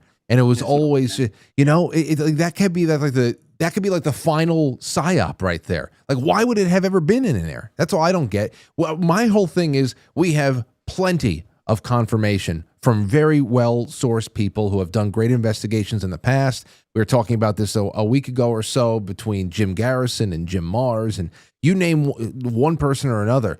That whole concept of confirmation versus disclosure. Disclosure would feel so validating, but can you really, I mean, what the hell are we looking at here? Like what you saw in the sky in Florida. Yeah. I mean, you've got confirmation of something. Is anybody ever going to tell you exactly what you saw? A football field's worth of space something going into warp drive? Like what? Like seriously, you've got everything you need to know that we're being lied to, and there's a much bigger universe out there. So like, what do you think, man? I don't know. Yeah, and look, I'm a natural skeptic of anything that authority or government says or does. So even if someone did say, "Look, Rich, here's a bunch of documents," that explains what they think that is, And let's say that they basically said that it's not man-made, right? I didn't really need them to tell me that, right? That's number one. Number two. Even if they did and they said something else, if you don't believe government is generally competent or virtuous, right? Which is, and I don't even know if it's an ideology. I think it's more like a worldview. I think the left has a true ideology. I don't think, the center and right is really characterized correctly as an ideology. But certainly my worldview is that, power corrupts, right? Government obviously is police state power. And I don't know, like, why would anyone believe that? Like, I do understand exactly what you're saying. That's why people want disclosure so badly, because they feel like it would be validating to them. But my question to them is, this is an entity that's been lying about so much: the Gulf of Tonkin, WMDs, the Lusitania, hell, even Pearl Harbor, weapons of mass destruction in Iraq and its connection to Afghanistan, and Saddam buying yellow cake. I mean, one lie after the other. 51 intelligence officers say that it's Russian propaganda and not a real laptop. I could go on and on forever here, Frank. Mm-hmm. So why the hell would I believe whatever it is they put out? I know. It has to get to a point where Because I want to. That's Yeah. not good. That's not and even when you think about this here too, I mean, obviously, if someone like you, someone that you would moderately trust, let's say somebody from the Trump administration, you say, all right, well, this is a little bit more, this passes the sniff test more for me than anybody else would. I mean, maybe depending on who the messenger is, but any system that, okay, we just came into possession of a system that wasn't ours for 100 years. Yeah. What the hell's there? I don't know. I think at this point, disclosure is becoming cheaper and cheaper concept. I think we have everything that we need. We just got to be bold enough to put the pieces together. And Rich, I really, really appreciate you coming on to do this tonight. Let everybody know what's coming up for you on your wonderful show, your wonderful work, and cheers to you in 2025. We got to do it more. Yeah, by the way, I got the UFO poll coming up. We do that annually. You got to come back on and talk about. Oh, please.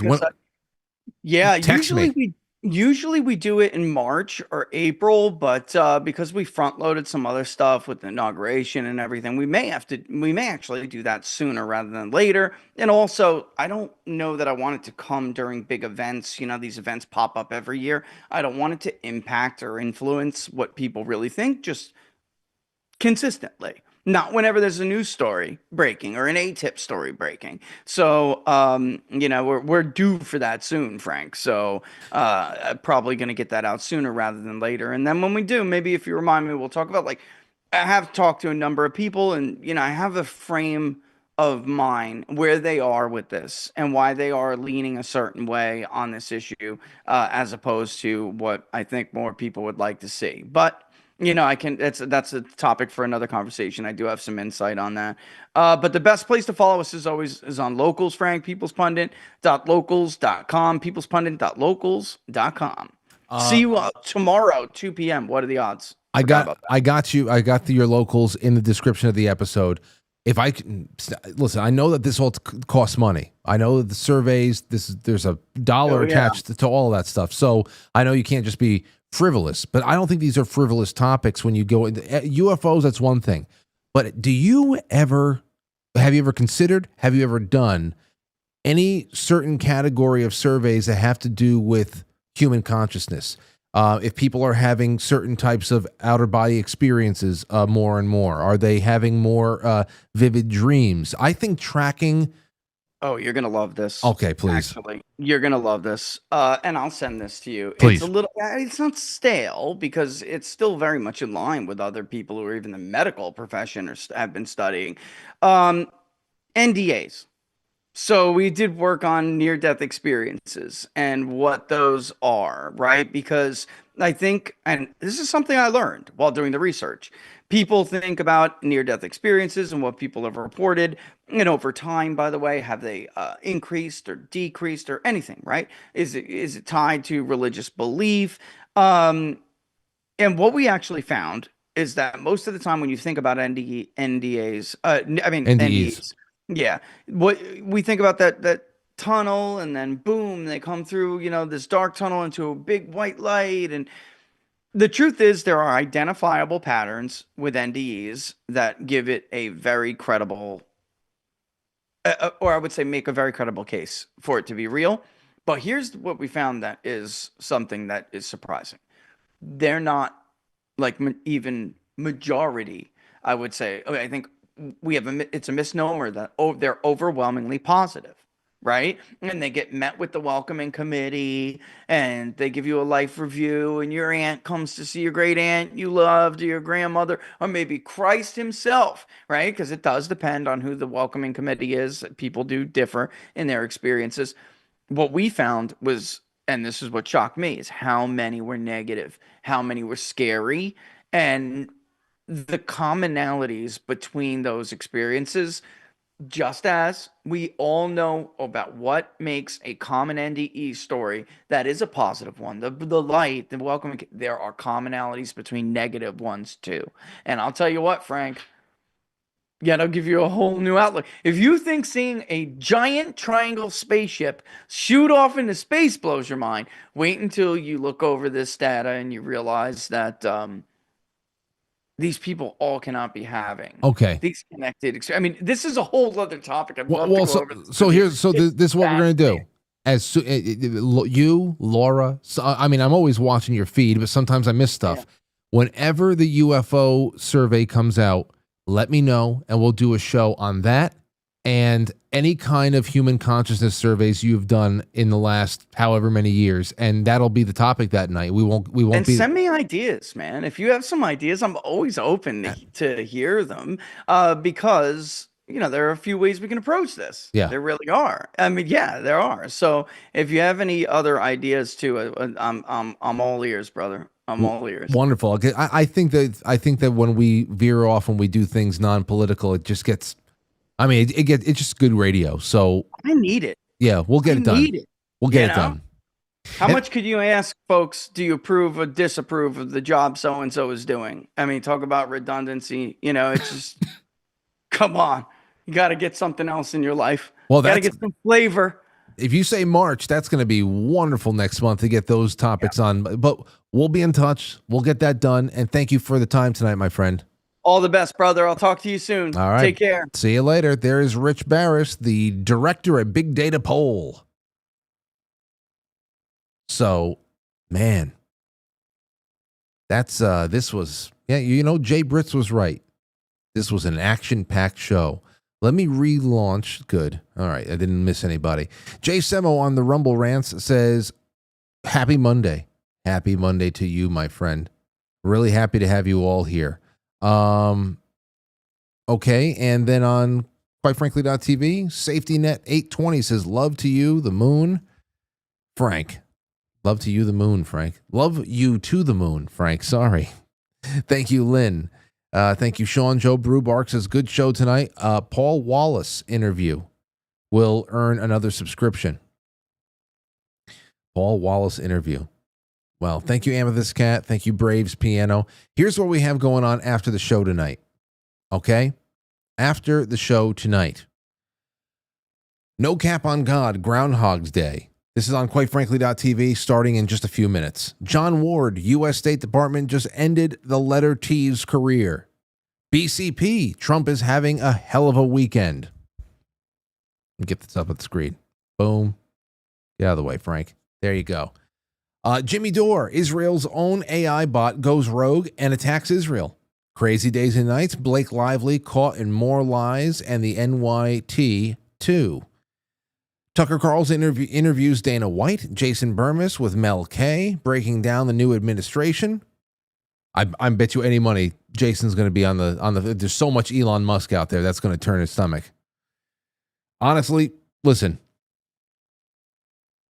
I haven't even had time to even look at anything else. But I like seeing money in cuts.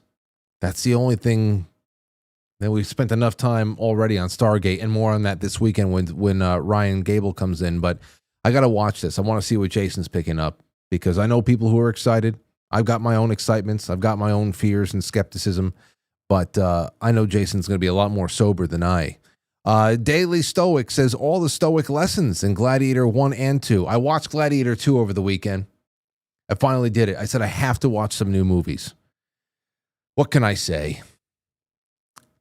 It wasn't bad. It wasn't good. I liked the visuals.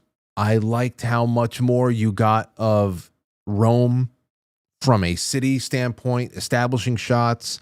I liked how you got a little bit more of the very well-known functionality of the arena, how the Colosseum would actually flood itself. They would get the aqueduct systems to come in there and flood the Colosseum so they could also do mock naval battles as well as every other kind of form of gladiatorial combat and all that. But all I kept telling myself was this just was not necessary. It just wasn't necessary. None of it. It was all right. That happened, but it relied very, very heavily on the first one, obviously. But I just kept saying to myself, this just didn't have to happen. Wasn't good, wasn't bad, and I don't know. I had an all right time. I watched it by myself in three parts because, of course, I have to watch it whenever Aurora's not in the room, so she doesn't see somebody getting a a Rudiest shoved down somebody's throat, blood gurgling up. Anyway. And then Art Bell with Michael and Nicole Sebastian. That's Night Terrors and Dreams, which sounds actually kind of appropriate after the way that we just ended here tonight. That's all on there. And again, I want to thank my new sponsor for a product that I have been so happy to have in my routine for well over a year now, and that's Keto Brainz. And ladies and gentlemen, that is you can find that in the description below, right next to the link to the newsletter. In the description, it's also on the front page of the website. It's on the affiliates page on the website. There is a 20% off for everybody on their first order. And then I'm going to be getting out a recurring discount code to everybody who's already a sponsor. But listen to this. For February, ladies and gentlemen, because we're really celebrating the advent of the film club. You sign up as a sponsor anywhere on QuiteFrankly.tv's Sponsor Us page. You get in touch with us. I mean, I usually welcome you all. And when you get the welcome letter from Squarespace, whatever, respond back to all of our welcomes with your address, because the welcome package you're getting mailed to you is going to consist of movie-themed fun. You're getting a movie-themed a keychain and a slap bracelet. You probably haven't seen that since 1993. They probably won't be as good as the ones from 1993. I bet you anybody the slap bracelets are like a hard plastic instead of the metal. We had metal slap bracelets. I'm sure you all remember those. You know, the nylon covering would come off. Some kid would get slashed in the eyeball. It always happened.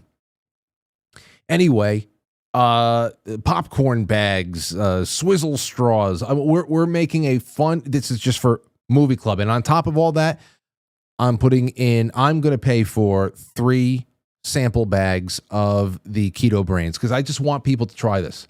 I'm going to be giving away Keto Brainz on the air through phone calls. I'm going to be giving it away to, and if you are a current sponsor and you want to try Keto Brainz, just email me or message me on Patreon, Subscribestar, or wherever, and just give me your address. It's on me. I'm paying for it, and I don't care, because I know you're going to like it. Like I said, you don't have to put it in your coffee. Put in anything you want. And it's those MCTs, man. It just tastes so good. Anyway, I'm excited about it. So I will see you guys soon. Get over to QuiteFrankly.tv, because we have a whole evening's worth of fantastic after-hours programming. And make sure that you click the links wherever I've provided you for the newsletter for February.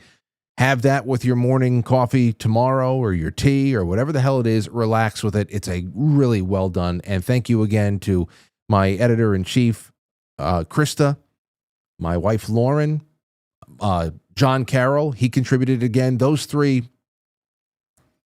Oh, man. And thank you to Mike May, our new multimedia manager.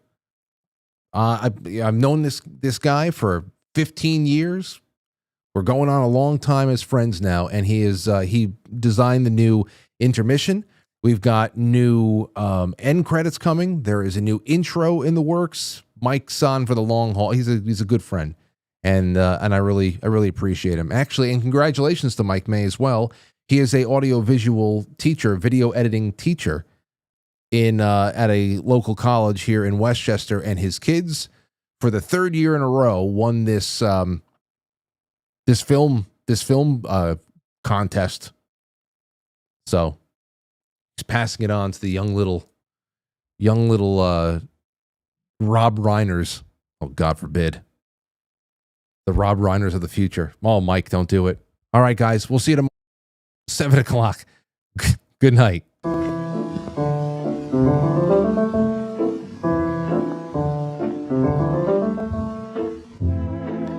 Quite Frankly is filmed before a live studio audience, and now our super chatters, starring Jay Britz. Thank you so much. Thank you so much. And Jay Semo over on the Rumble Rants. It's been wonderful to have you all here tonight. I'm going to be releasing that scratching, and I'll be joining you over there at the pill.net side of things, or on QuiteFrankly.tv. It's all the same. Thanks again to Brenden Dilley. Thank you to Rich Baris. And thank you all at home for keeping us company. We'll see you tomorrow, 7 o'clock.